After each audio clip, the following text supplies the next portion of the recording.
Olá, meus caros alunos, tudo bem? Como é que vocês vão? A nossa aula hoje, ela vai ser uma aula gravada. Vamos utilizar esse formato para ver como é que vocês se adaptam também a isso daí, tá? E também porque eu vou estar participando hoje das bancas de PGU e eu não queria que vocês ficassem sem esse momento da gente poder fazer essa discussão, tá bom? Mas bem, nós estamos trabalhando as variáveis, né, que impactam no consumidor e na semana passada a gente fez uma discussão sobre cultura a partir da cultura nacional, mas explicando o que é cultura, que são crenças e valores compartilhados. Fizemos uma leitura da cultura a partir da lógica nacional e dizemos que esse conceito de cultura, de crenças e valores compartilhados, ele pode ser utilizado em várias subculturas, né? E uma das maneiras da gente ver subculturas é justamente pelo corte de classe social. Então, esse é o papel que a gente vai falar hoje do que é classe social. E a grande discussão, né? O que é classe social, né? A gente fala tanto, eu acho que se tem um construto, se tem um assunto que nós falamos muito no nosso cotidiano, é classe social.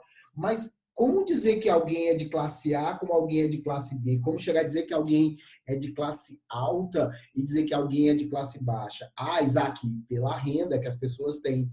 Bom, deixa eu contar uma coisa para vocês. Não é só renda, certo? A renda, podemos colocar que ela é a ponta do iceberg, ela é uma das variáveis, ela é uma das possibilidades da gente compreender e estudar classe social. Classe social, ela é primeiro, ela é um conceito que não é único, tá? Vamos deixar isso bem estabelecido. Não existe uma única maneira da gente perceber classe social, existem várias maneiras da gente imaginar e perceber o que vem a ser classe social. Essa é a primeira coisa. Segundo, classe social, ela vai além do dinheiro e da quantidade de recursos que a pessoa tem à sua disposição. Quando nós falamos em classe, muitas vezes nós estamos trabalhando mais os aspectos de valores, né? E aí a gente chega no terceiro ponto, que é interessante quando a gente estabelece comportamento de consumidor, padrões de compra, ou estudando o papel da variável classe social na perspectiva de consumo, que é o seguinte, muitas vezes eu posso ter consumidores comprando o mesmo objeto, eles podem ser de classes diferentes, eles compram o mesmo objeto, né? Então você vai dizer, poxa, eles têm poder de compra para comprar esse objeto, mas a grande questão, como eles são de classes sociais diferentes, o comportamento de compra, as crenças e os valores, ou que muitas pessoas chamam, né, aos dias de hoje, a jornada do consumidor, ela não será a mesma, né? Por quê? Porque muitas vezes não é apenas o que a gente compra, é a maneira como compra, porque a bagagem de valores ela é diferente. Então, esse é um quarto conceito bem interessante que a gente estabelece em classe. Primeiro, existem várias perspectivas da gente imaginar classe, nós vamos discutir agora há pouco. Segundo, classe é muito mais do que a quantidade de dinheiro que as pessoas têm à sua condição, à sua disposição. Terceiro, muitas vezes quando trabalhamos em marketing, em comportamento do consumidor, em análise de consumo, o vetor, a variável classe social é importante não apenas para medir o que as pessoas compram, mas como e por quê, em quais circunstâncias, que valores levaram o processo, essa jornada de compra. E o quarto ponto que eu acho sensacional, será que alguém pode ter mais de uma classe? O que vocês acham? Vocês participam de mais de uma classe? É interessante que hoje nós temos essa discussão a respeito da classe social da pessoa. Até porque vivemos numa sociedade considerada pós-moderna ou líquida, né?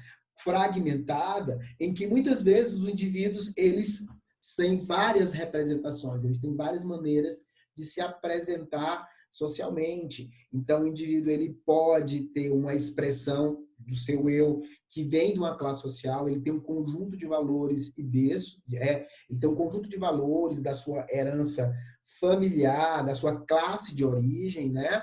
Mas muitas vezes ele pode ter um processo de construção da sua vida que ele pode, primeiro, ter migrado de classe, ou ele pode estar numa mesma classe, mas ele acredita que consome como uma outra classe diferente. Então, isso é uma característica que dá esse vetor, né, essa perspectiva de fluidez aos dias de hoje nós analisarmos classe social, porque nós temos uma sociedade formada a partir dessa fragmentação que nós temos no nosso século XXI, e também por essa construção imagética, de espetacular, fluida, que faz que muitas vezes a gente não consiga identificar, o próprio indivíduo não consegue se identificar em que classe ele vai estar. Eu acredito que no fundo ele sabe, tá? Mas para nós, classe social, nós estudamos marketing, nós que estudamos relações de consumo, classe social é uma variável de extrema importância, porque ela acaba dizendo muito do que eu sou, de onde eu vim e dos meus valores, tá? Então vamos ver um pouquinho aqui do material que a gente deixou para vocês para trabalhar nesta aula sobre classe social. Primeiro vamos mostrar o que nós deixamos no Moodle para vocês, tá? Então acho que esse é um ponto interessante. Então, no Moodle, está aqui para vocês, deixamos uns slides sobre classe social. Vamos falar um pouco de Critério Brasil, que eu acho muito interessante, é o critério que permite a gente medir extratos socioeconômicos. Isso é um ponto interessante a considerar. Nós não estamos medindo classes sociais aqui, nós estamos medindo o poder de compra das pessoas, que eles vão estabelecer a partir do que a gente vai dizer de extrato A, extrato B1, extrato B2, C1, C2, D e E. Mas lembrando, isto não é a perspectiva da gente imaginar a classe social. Muitas pessoas falam, classe A, classe B, os próprios meios de comunicação fazem essa perspectiva, né? E, na verdade, o que esse critério está avaliando não é se você é de classe A ou é de classe B, mas ele avalia se você vive em um domicílio que pode ser classificado como um poder de compra de um extrato socioeconômico A, B1, B2, C1, C2, D e E. Então, eu estou medindo o poder de compra do indivíduo a partir do domicílio que ele habita, tá certo? Então, é bem interessante essa sutileza de percebermos essa diferença, né? Então, a gente vai passar um pouco do Critério Brasil para vocês. O que mais a gente vai passar para vocês aqui? Bom, tem um material aqui feito pela empresa Mosaic, né, pelo Experian, que ele dá uma relação não só de classe social, ele faz um processo de segmentação que ele leva em consideração renda, região geográfica e estilo de vida. Então, é um trabalho bem interessante que eu quero apresentar também para vocês no Mosaic. Temos depois deixar para vocês uma reportagem que vai dar por volta de 25 minutos, né, sobre diferença de consumidores. São duas consumidoras mineiras, tá? Uma é uma empresária e a outra é uma diarista. Então, elas têm elas têm matizes sociais diferentes, né? E elas vão comprar juntas em uma loja mais popular e em uma loja mais refinada. E a gente percebe que os valores delas não é só o comportamento, isso é muito interessante. Os valores, o sistema de crença é diferente. Então, quero que vocês deem uma olhada nesse vídeo. E deixei para vocês algo sensacional, né? Um momento de descontração aqui, tá certo? Um vídeo de descontração. Ivonete, o personagem do Paulo Gustavo, tá certo? Em poucos minutos, vai falar um pouquinho para vocês sobre diferença de classes sociais. Então, vocês têm esse material. Mas vamos começar com o nosso slide, né? O material de slide que eu deixei para vocês. Vamos comentar um pouquinho deles para que vocês possam entender um pouco mais sobre a importância de classes sociais para a relação de consumo. Então, no slide que eu deixei para vocês, só um minutinho, nós temos esse slide, né? Ele foi estar construído. Então, novamente, fazendo aquela matriz de variáveis que impactam no consumidor, né? A gente vai ver que é um fator cultural. A classe social é um tipo de subcultura, tá certo? E a gente acaba analisando ela separadamente pelo peso e importância que tem esta variável ao estudarmos o consumidor. E aí a grande discussão, né? O que é classe social? Como é que a gente pode definir classe social, né? Então, esse termo classe social, o termo classe, ele vem da sociologia para explicar uma estrutura, né, da sociedade, muitas vezes capitalista, tá? Hoje nós usamos da sociedade capitalista, apesar que em outras sociedades que não eram capitalistas, nós também fazíamos uma divisão de classes, estamentos, né? Mas nesse caso, nós estamos fazendo essa classificação por hierarquia de grupos sociais, ou seja, grupos que têm maior poder econômico, né? Maior poder político, maior poder social, né? Então, o que a gente consegue perceber no sistema de classe é justamente esta diferenciação de poder político, né, e social que nós vamos encontrar. Mas, como eu falei para vocês, ao longo da história, né, nós vimos que as sociedades elas tinham uma divisão de estrutura social, se é que a gente vai poder chamar isso de classe, vamos poder chamar isso de estamentos, vai depender muito de autores que vão fazer esse processo de divisão. Mas, numa sociedade industrial como nós utilizamos, as sociedades capitalistas são divididas em classe, aonde se avalia justamente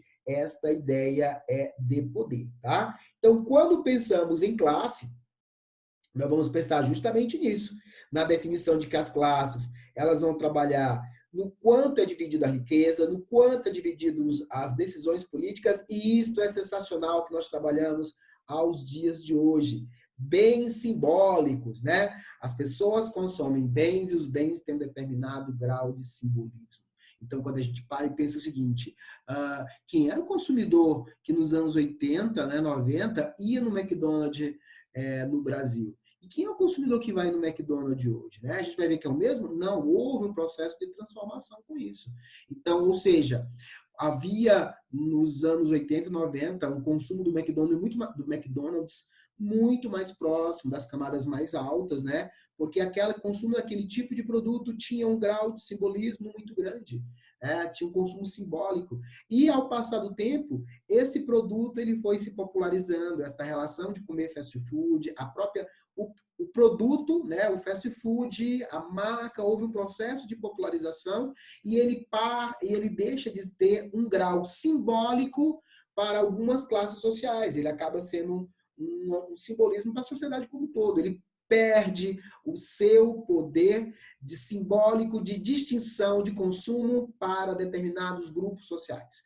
A gente sabe muito bem, às vezes não comenta sobre isso, né? Mas a gente sabe que o consumo tem essa característica simbólica e muitas vezes distingue quem está em camadas mais altas e quem está em camadas mais baixas, e muitas vezes não é só pelo preço do produto, mas é totalmente essa relação simbólica que é colocada para o próprio produto. Então, a gente vai encontrar hoje os hambúrgueres gourmets, né, tendo um poder simbólico para representar classes mais altas do que o próprio McDonald's ao dia de hoje. Né? Então, esta é uma relação que a gente coloca em termos de poder simbólico.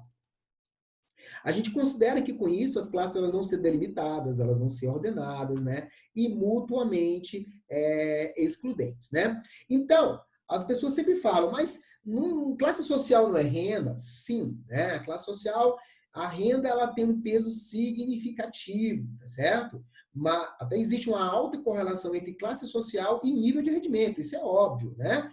Quanto mais alta a classe, maior o seu poder de renda, tá? Mas se a gente fosse fazer uma análise só em duas classes, então, ou seja, se eu fizesse uma análise só em duas classes sociais, quem tem mais renda e quem tem menos renda, então isso seria até mais fácil da gente fazer esta relação claramente de renda, né?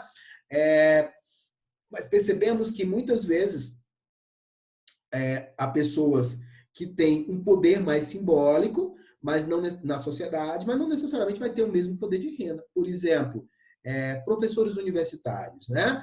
Então, professores universitários, muitas vezes, alguns professores, grupos de professores universitários têm um poder, muitas vezes, de representação social grande, né? São convidados para dar entrevistas, tem canais, tem informação, tem um poder intelectual, mas não necessariamente isso se reverte na mesma quantidade de poder econômico, né? Então, existem essas características a considerar. Assim como, por exemplo, vamos pegar algumas categorias profissionais que não têm o mesmo poder, como é que se diz? De educacional, né, social, mas ele tem, muitas vezes, pela sua pelo seu peso social, pela sua importância, ele vai ter, por exemplo, um ganho maior do que muitas vezes muitos outros profissionais do mesmo perfil educacional. Vamos colocar, por exemplo, motoristas de ônibus, né? Então, eles fazem parte de uma camada popular, têm escolaridade, mas muitas vezes, se comparar algumas categorias profissionais de nível superior, esses profissionais acabam tendo uma renda um pouco maior. Então, não é apenas a renda, né? A gente tem que levar em consideração que existe uma alta correlação entre classe social e renda, mas não é a mesma coisa. É uma alta correlação, tá certo? Mas não é diretamente proporcional. Quanto mais renda, se bem que no topo da pirâmide isso acontece, tá? Mas no meio da pirâmide a gente vai ter que perceber as nuances, né? Vamos ter que colocar uma lente e analisar um pouco melhor isso, certo? Então, vamos mais à frente, tá? Então, quando a gente coloca isso, existem algumas definições de classe social que é muito legal. Eu tenho esse autor, Roberto Bobbio, um cara que, um pensador italiano, em que ele, sociólogo, trabalha também, digamos, sociólogo, cientista político, e ele diz algo que é sensacional, simples, mas ao mesmo tempo muito forte. Ele diz que classes sociais são divisões teóricas, né? São produtos da desigualdade existente na sociedade. Então, isso é fantástico, não? É algo muito simples. Então, o que são classes sociais? São produtos da desigualdade. Então, quem mais tem poder, seja material, seja econômico, seja social, seja político, né? Significa que vão ter grupos que têm menos poder. Então, isso vai criar essas distinções, essas diferenças, né, na sociedade. Então, Roberto Bobbio, com todo o seu conhecimento e inteligência, ele traz uma definição simples e, ao mesmo tempo, tão relevante, né, nessa análise que nós estamos construindo. O Weber vai chegar para a gente, vai dizer que a gente pode pensar a estratificação social a partir de 3 variáveis: economia, né, renda e posses, né, riqueza; social, status e prestígio das pessoas; e político, né, o quanto as pessoas têm poder de influenciar níveis políticos, tá? Então, esse é um ponto interessante a considerarmos. O Giddens, ele afirma que a classe é uma das formas possíveis de estratificação e nem sempre ela vai estar baseada na posse ou na riqueza, né? Também a educação, as qualificações credenciais, né, do tipo que a pessoa trabalha em algumas atividades econômicas. Então, ele vai colocar que existe não só a riqueza ou a posse econômica, que vai ser essa representação simbólica de classes sociais, tá? Um autor que trabalha muito bem classes sociais e eu gosto bastante, Pierre Bourdieu, até para nós na área de comportamento do consumidor, porque ele faz esta ponte entre o que a gente vai chamar de divisão de classes, né, e consumo simbólico. Então, o Bourdieu, ele vai colocar alguns conceitos, né, digamos, quem sou eu para falar? Eu vou tentar falar de Bourdieu para vocês em 3 minutos, tá? Então,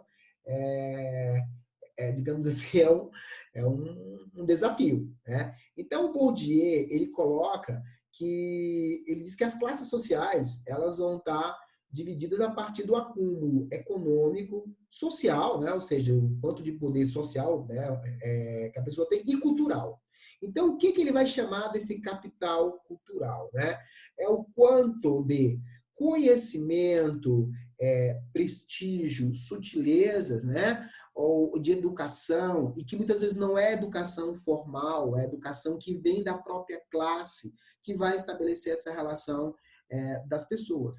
E aí, ele claramente mostra que existem distinções de classes sociais, e mostrando que muitas vezes esse poder, esse domínio cultural, ele acaba sendo algo que tem um peso significativo, porque muitas vezes ele é velado na sociedade. A gente não vê, mas a gente não vê diretamente, mas a gente o percebe.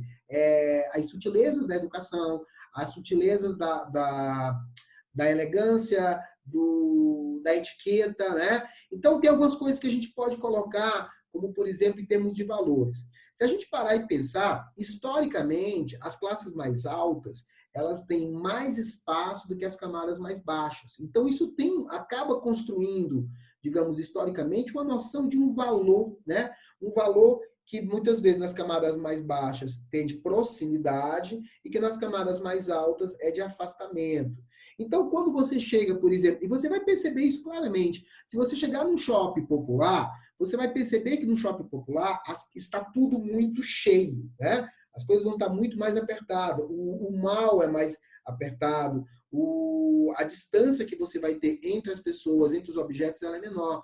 Se você pegar alguns shoppings, como é o caso, por exemplo, de um shopping aqui em Curitiba, que eu não quero falar o nome, tá certo? Ou de dois shoppings muito bem posicionados na cidade de São Paulo, que são shoppings assim voltados para classes, né, de alto poder aquisitivo, com marcas de grife muito refinadas. Se você entrar lá, você vai perceber algumas coisas bem interessantes, né? Primeiro, há um espaço maior, né? Então, é claramente que existe essa ideia do espaço que é valorizado dentro daquele shopping, que é uma representação. O shopping, ou seja, ele traz representações de valores que são considerados dentro daquela classe. Então, muitas vezes, vai ver o pé direito mais alto, o tamanho dos malls é maiores, né? Que é um valor de valor do distanciamento. Se você pegar pessoas populares e colocar em shoppings, nesse shopping mais luxuoso, muitas delas vão dizer assim, nossa, como está vazio, nossa, venderam tudo, né? Ou você pegar, por exemplo, lojas de design, né? Onde você vai encontrar loja e tem uma peça, né? Então, tipo, é um valor das camadas mais altas, não só o distanciamento, mas muitas vezes o vazio, né? Então, o vazio tem um valor nas camadas mais altas, enquanto que nas camadas mais populares há um valor da ocupação, né? Então, o vazio não é uma situação, o vazio é um espaço a ser ocupado. Então, o que acontece? Se você colocar uma pessoa de camada popular nesse shopping que eu estou dizendo, ou numa loja de design, ela vai dizer assim, nossa, já venderam tudo, né? Tá tão vazio isso daqui, né? A mesma coisa quando você pega, por exemplo, o valor você fazer uma análise com relação ao som, né? As camadas mais altas, há um valor da parcimônia, um valor do silêncio, né? Um valor de algo que seja mais lento, né? E mais tranquilo, né? Enquanto que nas camadas mais populares há um valor mais próximo dos valores do barulho, né? Ou seja, de ter um pouco mais de volume, um pouco mais de movimento, né? A parcimônia, ela muitas vezes ela é deixada um pouco de lado. Então você vai perceber isso justamente, né? Peguem situações do nosso cotidiano, né? Do tipo festa de aniversário, casamento, né? Velório, tá? Então perceba justamente essa diferença, como nós percebemos que não é só os comportamentos. Os valores que estão por trás alimentam o comportamento. Por isso que classe social é muito importante, porque a gente não precisa analisar só o comportamento, a gente tem que analisar os valores que estão por trás, tá? E o marketing vai beber muito disso, porque se eu for fazer uma proposta de e-commerce, uma proposta de varejo, digamos, convencional, tá? Para uma camada mais popular, eu tenho que entender o que são os valores, né? Para entender um pouco dessa camada mais popular, tá? Então, esse é um ponto interessante a gente considerar. E o Bourdieu vai colocar justamente isso. Ele vai dizer que essas diferenças, né, acabam se transformando em lutas simbólicas na nossa sociedade. Então, o que acontece? A classe nos leva para um conceito de estilo de vida que nos leva para uma perspectiva de status, ou seja, onde há muitas vezes o poder simbólico. Então, ele vai dizer que existe um campo de lutas simbólicas entre as classes, né? O status marca a diferença de honra e prestígio que são conferidos a determinados grupos sociais e que os bens, as marcas, as categorias de produtos, os serviços, eles vão ser esse campo de espaço, né, de disputa simbólica, né? Então, o que o Bourdieu vai dizer aqui, né? O Bourdieu analisa os mecanismos de reprodução social que retratam a maneira pela qual as sociedades mantêm no tempo estrutura de ordem entre os grupos sociais e relação de poder de um grupo para outro. Então, com isso, a gente percebe que a sociedade ela é dividida em classe, ela vai ter uma disputa na classe por elementos que acabam fazendo esta distinção. Então, essa luta vai ser por representação simbólica. Ah, professor, não acredito que tenha essa representação simbólica. Olha um ponto bem interessante, né? Se você parar e pegar os aeroportos europeus e até em muitos aeroportos americanos, você tem sistema de transporte de massa, metrô, trem, né, ligando os aeroportos aos centros da cidade. No Brasil não tinha isso. Nós fomos nos preocupar com isso quando veio a Copa do Mundo. Como é que nós resolvemos nos preocupar justamente a partir da Copa do Mundo de 2014, um pouquinho antes da Copa do Mundo. Por que não tinha transporte de massa no Brasil nos aeroportos? Né? Porque os aeroportos brasileiros eram para as classes mais altas. Então, as classes mais altas, elas iam justamente de carro. Né? Aliás, tipo assim, se você chegar nos anos 70, 80, até 90 no Brasil, as mulheres se arrumavam para ir para os aeroportos. Faziam cabelo, maquiagem, unha, porque era um consumo simbólico mesmo. Pegar alguém no aeroporto era refinado, deixar alguém no aeroporto era refinado isso, né? Então é interessante que, olha só o papel do aeroporto que tinha simbólico. As camadas mais altas elas se arrumavam para ir ao aeroporto, tá certo? Despachar ou receber pessoas. E as camadas operárias, né? Tipo, você vai pegar isso em Guarulhos, vai pegar isso em muitos aeroportos, né? As camadas populares, elas iam aos aeroportos, levavam os filhos como forma de diversão, né? Eles iam ver os aviões subindo e descendo, era uma forma de diversão. Então, o aeroporto, ele tinha essa perspectiva para a camada mais popular como entretenimento. O que aconteceu a partir de 2002, com o aumento da renda no Brasil, tá? Aquilo que se chamou de aumento da classe média, que não é aumento da classe média, né? Era o extrato C com poder de compra, mas as pessoas começaram a andar mais de avião, né? E aí o que aconteceu? Vocês acham que muita gente gostou disso? Não. Teve muitas pessoas das camadas mais altas que começaram a criticar, tá certo, o fato das pessoas estarem em aeroportos. Primeiro vinha aquela questão de análise do serviço. O aeroporto está mais cheio. O aeroporto está mais tumultuado, né?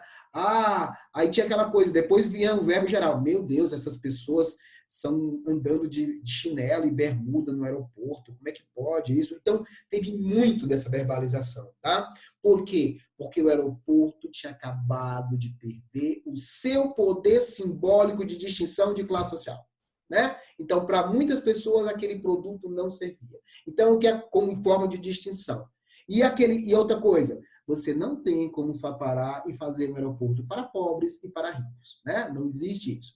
O que você pode fazer no máximo é um aeroporto onde você vai ter mais barato, mais simples para voos low cost, mas é voos low cost, né? Um serviço mais em conta, não para pessoas de classe social. Então, o aeroporto é um serviço público para a sociedade, mas tinha esse poder simbólico de distinção.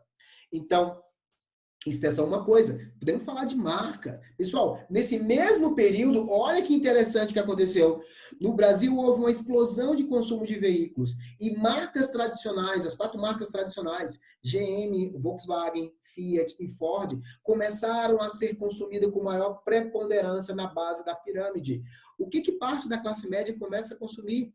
Ou consome os carros que são mais bem posicionados, né, os carros mais caros destas marcas, ou passam a consumir marcas europeias, tá certo? Citroën, Peugeot, né, marcas asiáticas, né, marcas japonesas, né, Toyota. Então, né, Audi foi muito interessante porque foi justamente esse momento, a Audi estava sendo produzida no Brasil. Eu me lembro bem disso porque era a época que eu cheguei aqui em Curitiba. Então, ou seja, você via a camada social mais baixa consumindo Volkswagen, Ford, né?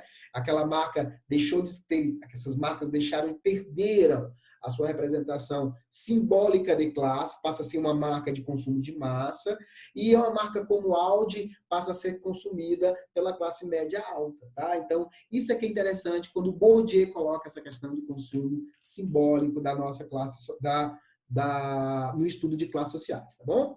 Então, para completar esse pensamento, tá certo? Algo que o Giddens diz, não. O status na sociedade complexa passou a ser determinado de forma mais predominante através dos estilos de vida das pessoas.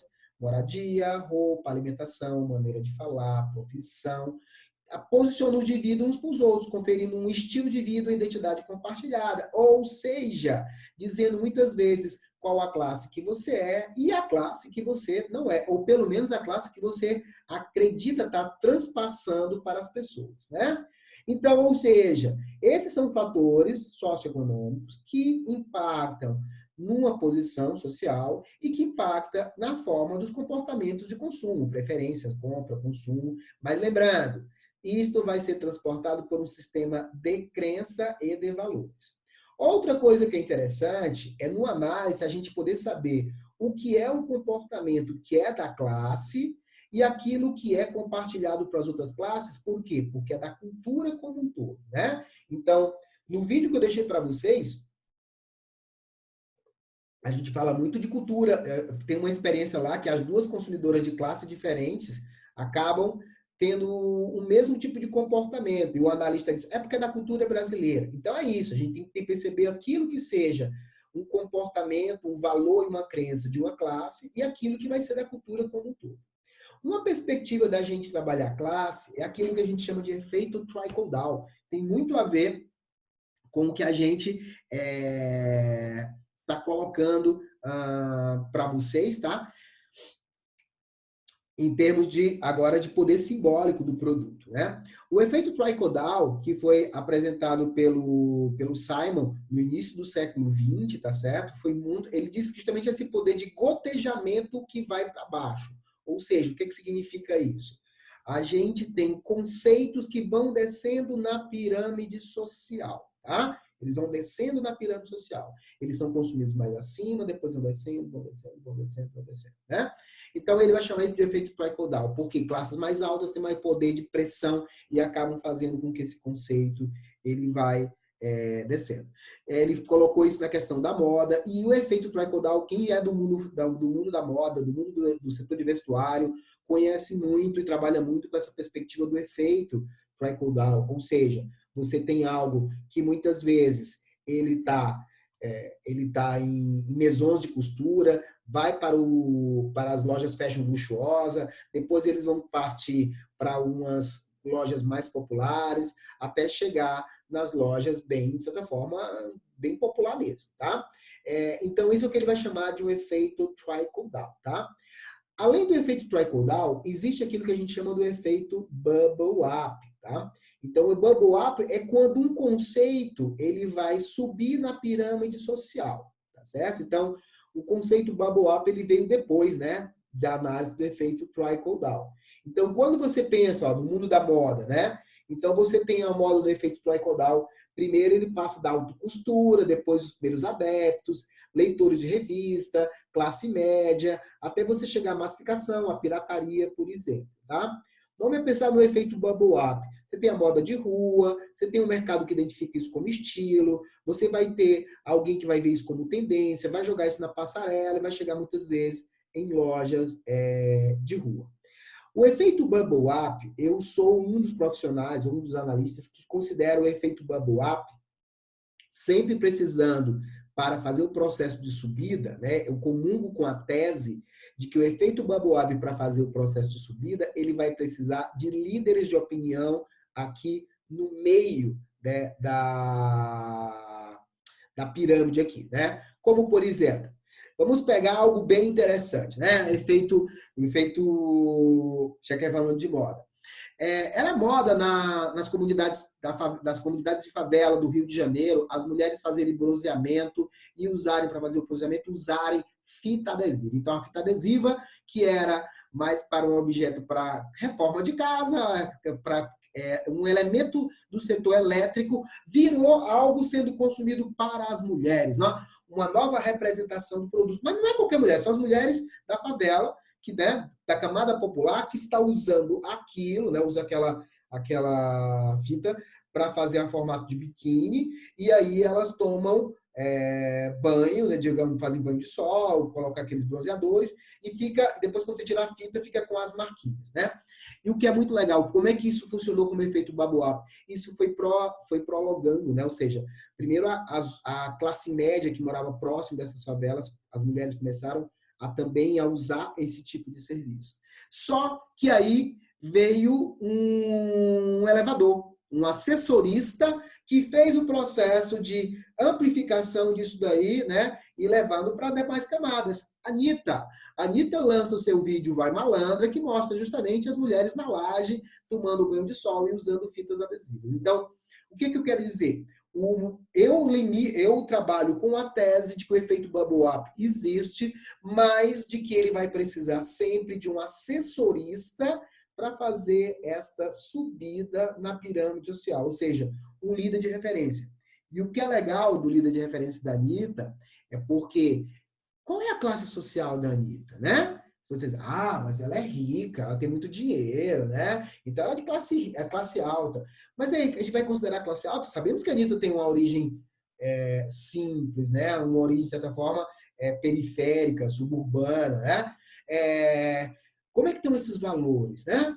Como é que são essas questões desses valores que são apresentados? Até que ponto ela estará reverberando os seus valores de origem, né, da sua história de vida? Eu não estou dizendo que ela está negando, pelo amor de Deus, né? Eu estou fazendo, todos nós, muitas pessoas, no Brasil nós temos um processo de mobilidade, e muitas vezes boa parte das pessoas vão passar por isso, né?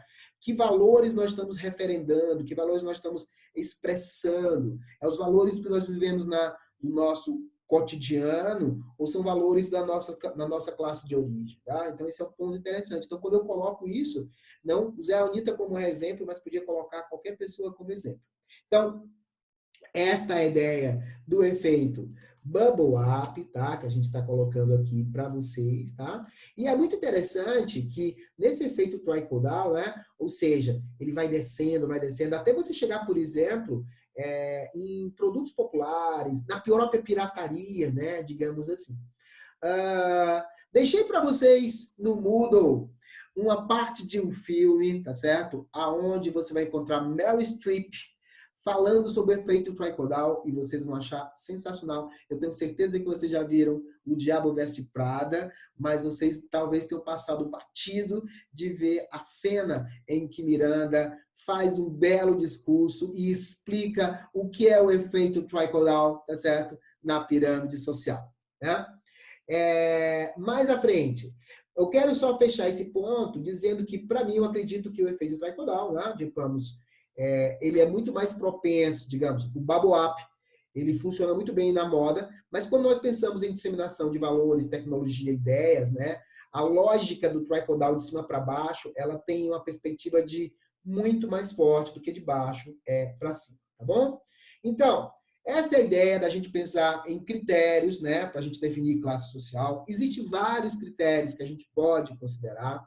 No Brasil, nós temos um critério que ele é muito importante, além do dinheiro, né, digamos assim, que é a educação. Por quê? Porque educação significará melhores salários e melhores ocupações.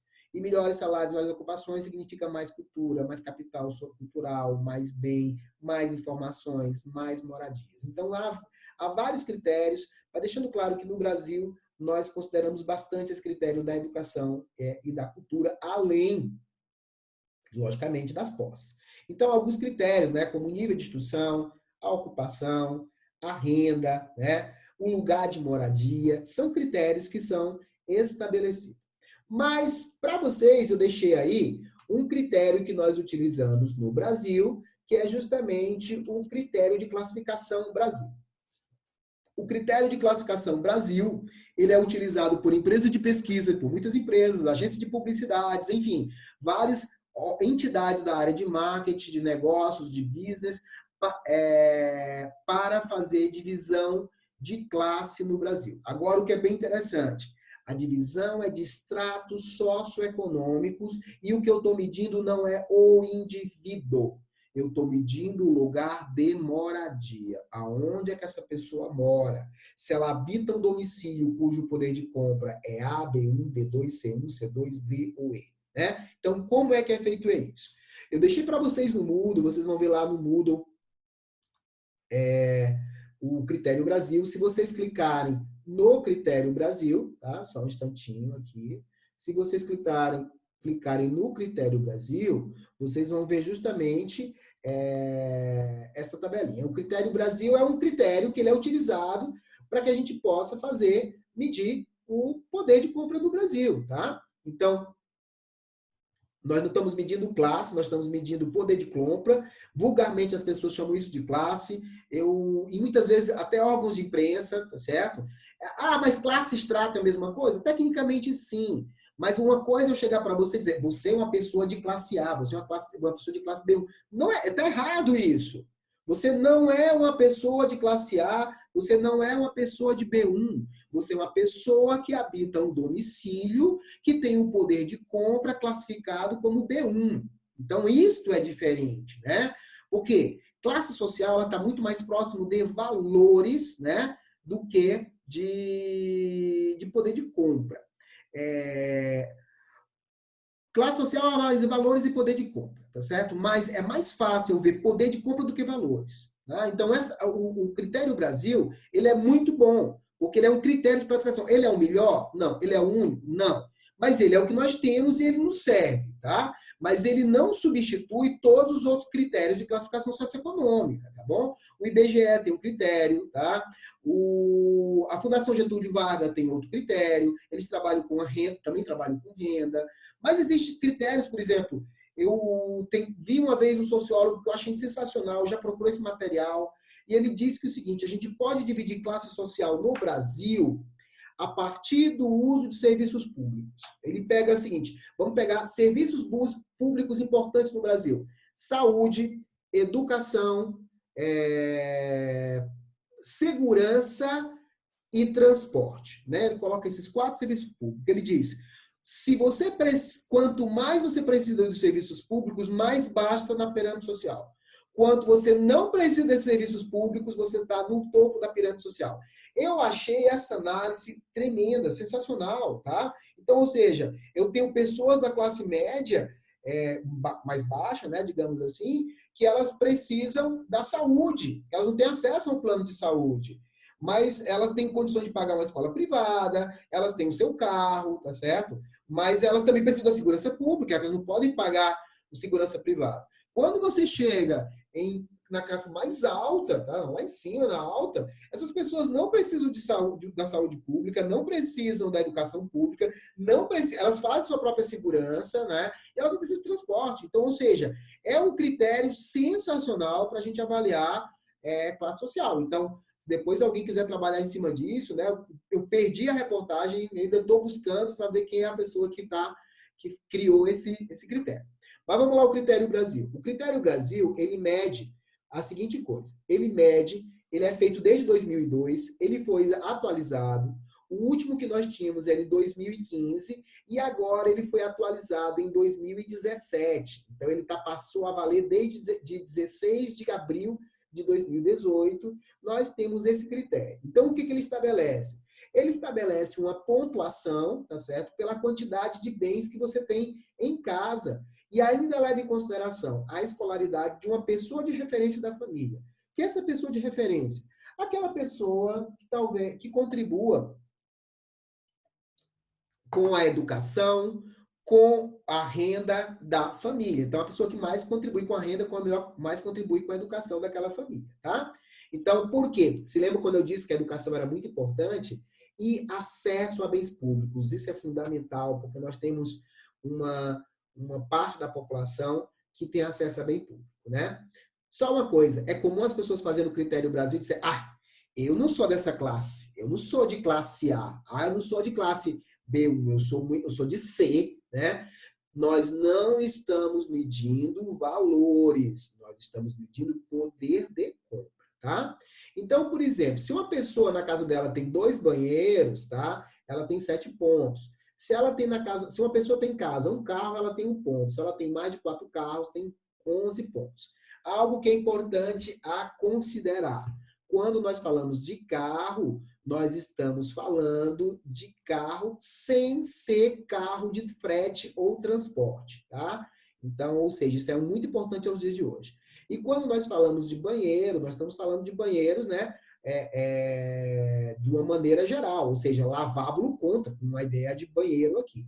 Quando estamos falando de empregado doméstico, não é a diarista que vai uma vez por semana ou a cada 15 dias, não, é quem vai todos os dias, tá? Ou seja, essa é a ideia do empregado doméstico. Geladeira e freezer. A gente considera geladeira a porta da geladeira. Se a sua geladeira e o freezer é o congelador. Então, se a sua geladeira da sua casa é uma duplex, você tem uma geladeira e um freezer. Se a sua casa tem uma geladeira de um lado e um freezer do outro, uma geladeira só de uma porta, você tem uma geladeira e um freezer. Se a sua casa tem uma duplex e um freezer do lado, você tem uma geladeira e dois freezers, tá? Então, acho que esses conceitos são interessantes para a gente considerar. Então, quando a gente roda esses conceitos, tá? Temos aqui, nós rodamos justamente a pontuação, colocamos a pontuação e aqui a gente vê a pontuação. Então, por exemplo, para uma pessoa ser de classe A, ela vai ter que somar aqui nos serviços públicos, na escolaridade da pessoa de referência e na quantidade de bens, ela vai ter que somar pelo menos 45 pontos. Para uma pessoa ser considerada de classe D para baixo no Brasil, tá certo? A classe D mais para baixo no Brasil, ela tem que somar de 1, que vai ser o mínimo, né, de certa forma, a 16 pontos. Então, ou seja, ela tem que somar aqui, aqui e aqui, no máximo 16 pontos para ela ser de classe D. E aí nós temos B1, B2, C1, C2, né? Que é o grande miolo. Tem algo que eu acho sensacional no critério. Esse critério foi feito, né? Para 2017. Olha que interessante aí. As pessoas de extrato, vocês estão vendo, né? Que todo o material, tá? Todo o material aqui está colocando. Ó, tem hora que eles colocam classe, tem hora que eles colocam extrato socioeconômico, tá? Então, é interessante que a gente fazer esta discussão. Eu estou medindo, né? A estratificação socioeconômica e de consumo no Brasil, certo? Então, isso é importante, tá? Então, nesse caso, olha só que interessante. Em média, as pessoas que são do extrato A, elas têm no Brasil, baseado com dados de 2017, ela tem uma renda média de 23.345 mil, tá? Enquanto que as pessoas são de classe C1, elas têm uma renda média de 2.000. Ó, pessoal, não é a renda da pessoa, é a renda média domiciliar, é juntando a renda de todas as pessoas que trabalham na casa. E aqui eu acho sensacional, que é justamente a divisão de percentual de extrato A1, B1, B2, C1, C2, D e E, pelas regiões metropolitanas de Porto Alegre, Curitiba, São Paulo, Rio, Belo Horizonte, Brasília, Salvador, Recife e Fortaleza. É uma pena que não tenha Belém e Goiânia aqui também, certo? Nesse material. Então, isso é o que a gente estabelece como classe social. Algo que é importante também a gente considerar, ó, quando a gente passou essa ideia de classe social, é que eu percebo, eu acho que eu estou finalizando nossa discussão aqui, é interessante lembrar isso. Sempre pense o seguinte, classe social como ver ideias, valores, crenças e percepções da realidade, tá? E extrato socioeconômico, renda e poder de compra, tá bom?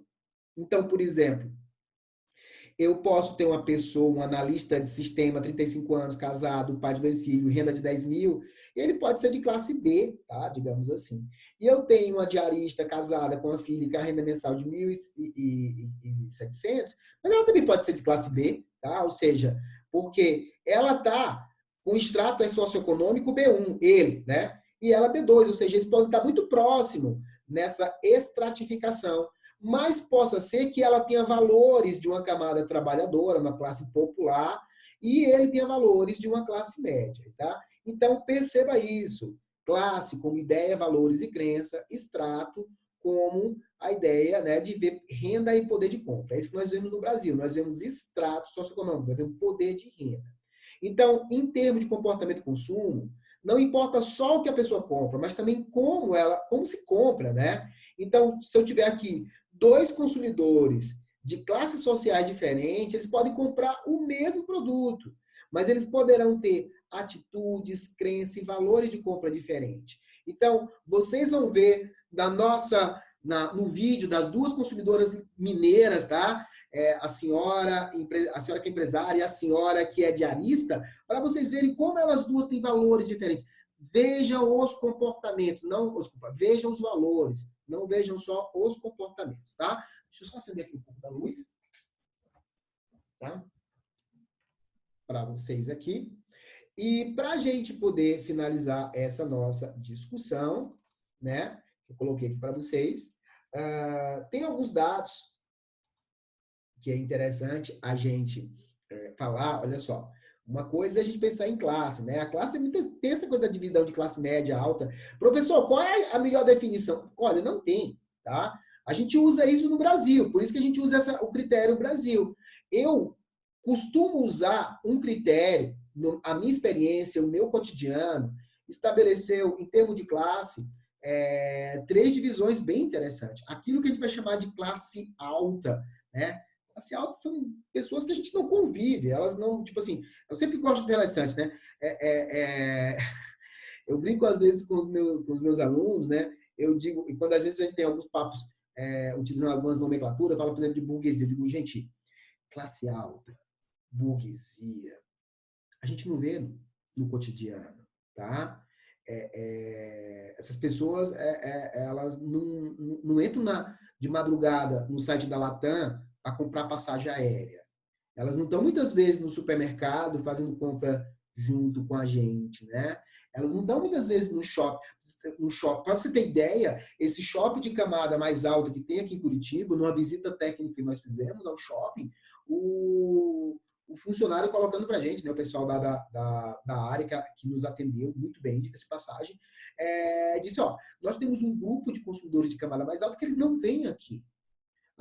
Você passa nas lojas, os consumidores estão os vendedores estão no WhatsApp, eles não estão só conversando com a família, com os amigos, eles estão vendendo. Tá? Isso falando antes da situação de isolamento, né? Eles estão vendendo, né? Por quê? Porque eles estão entrando em contato. Então chega muitas vezes numa loja de grife, de bolsas, né? Dessas famosas, né? Chega a bolsa, chega os produtos, ele vai para casa da pessoa. A pessoa fica com o que ela quer, depois a mercadoria volta. Sabe? As joias vão para casa da pessoa. Então, muitas vezes a pessoa não chega nem na loja. Então, isso é um ponto interessante, tá? Muitas vezes isso é um valor. Então, eu divido muito em classe alta, tá? Aquela que muitas vezes não tem muito acesso. A classe média alta, tá? Então, a classe média, aquilo que a gente vai chamar de classe média, que ela é um amortecedor, porque ela tem valores que ela quer assumir do efeito trickle-down, que vem de cima a baixo, e ela muitas vezes ela ascendeu, porque às vezes ela tem mais renda, e ela tem mais renda, tem mais escolaridade que os seus pais, seus avós, então ela ascendeu da camada popular, né? Então ela tem esses valores que são um pouco dúbios, né, dessa relação, criando até os valores da sua própria, ou seja, os valores dúbios são seus valores, né, diga assim. E tem a camada popular. Então é muito difícil às vezes nessa classe média a gente conseguir defini-la, porque ela trafega por isso. É mais fácil a gente ver os valores da nossa camada popular e comparar com a classe média alta e com a camada mais alta, tá? Então, é isso que vocês vão ver no vídeo, é isso que a gente está discutindo no nosso material aqui, tá? Então, essa é uma perspectiva da gente perceber. Deixei outros materiais para vocês, né? Mostrando um pouco de dados, muito mais aqui são dados sobre o que é, de certa forma, a pirâmide social no Brasil. E, por último, perceber justo que existe um consumo aspiracional, né? Existe um consumo simbólico que faz que, aos nossos dias de hoje, as pessoas busquem outras classes sociais, né? Elas, muitas vezes, elas almejam, muitas vezes, elas nos apresentam, elas se apresentam para nós como se fosse de outra classe social, até para elas mesmas, né? Digamos assim. Então, e numa sociedade que é fluida, nós temos uma discussão até que se isso realmente é uma fantasia ou é uma realidade. A pessoa realmente ela tem duas classes, né? Ela tem uma classe de origem e ela tem uma classe onde ela se sente, onde ela consome, onde ela trafega, né? Então isso é uma boa discussão, tá? Sobre como ver essa questão de classes sociais. Por último, dê uma olhada no Mosaic, tá, pessoal? Esse é o assunto que eu quero trabalhar com vocês hoje. Tá aí o material para vocês, tá? Vou passar uma atividade. Então, tem uma atividadezinha de análise lá no Moodle para vocês, tá bom? Sobre classe social, para que vocês possam fazer essa análise. E depois me digam o que acharam da videoaula, tá bom?